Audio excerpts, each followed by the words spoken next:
छत्रपति शिवाजी महाराज पूरे भारत के अंदर उन्होंने जिस तेज को लहराया, औरंगजेब की सत्ता को चुनौती देते हुए औरंगजेब को उन्होंने तड़पने और मरने के लिए ऐसा छोड़ दिया कि आज तक कोई पूछ नहीं रहा है। आगरा में एक म्यूजियम बन रहा था, उसका नाम था मुगल म्यूजियम। मैंने कहा भी मुगल म्यूजियम आज के दिन पे, मैंने कहा इसका नाम छत्रपति शिवाजी महाराज का म्यूजियम रखो।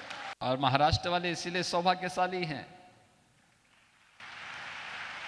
इन पूज्य संतों का आशीर्वाद आज तो आपको प्राप्त हो रहा है, सैकड़ों वर्षों से प्राप्त हो रहा है। और भक्ति से उपजी ये शक्ति ही दुश्मनों के दांत हमेशा खट्टा करती थी। समर्थ गुरु रामदास जी छत्रपति शिवाजी महाराज को यहीं से पैदा करते हैं, और छत्रपति शिवाजी महाराज पूरे भारत के अंदर उन्होंने जिस तेज को लहराया था, उस कालखंड में सोचिए, औरंगजेब की सत्ता को चुनौती देते हुए औरंगजेब को उन्होंने तड़पने और मरने के लिए ऐसा छोड़ दिया कि आज तक कोई पूछ नहीं रहा है।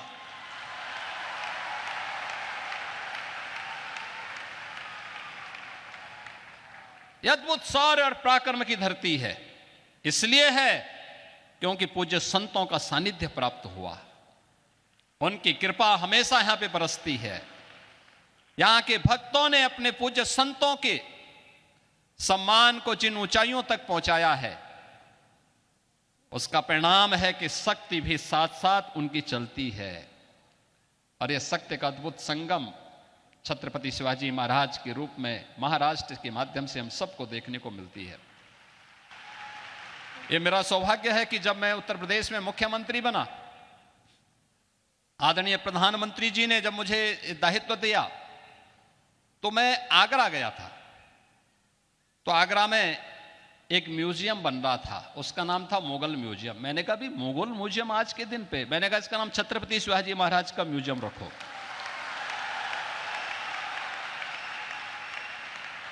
हमारा संबंध छत्रपति शिवाजी महाराज से है, हमारा संबंध मुगलों से नहीं है, और इसलिए छत्रपति शिवाजी महाराज के नाम पर जाना जाएगा ये म्यूजियम।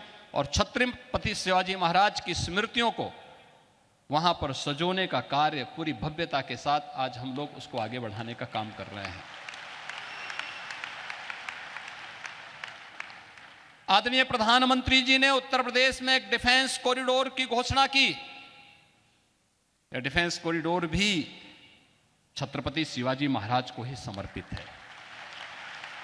भारत की रक्षा सेनाएं आत्मनिर्भरता के लक्ष्य को प्राप्त होंगी, इस दिशा में कार्य भी वहां हो रहा है। तो यहां पे तो शक्तियां भी जुड़ रही हैं, और पूज्य संतों के माध्यम से भी भक्ति भी आपस में एक दूसरे का सानिध्य प्राप्त कर रही हैं।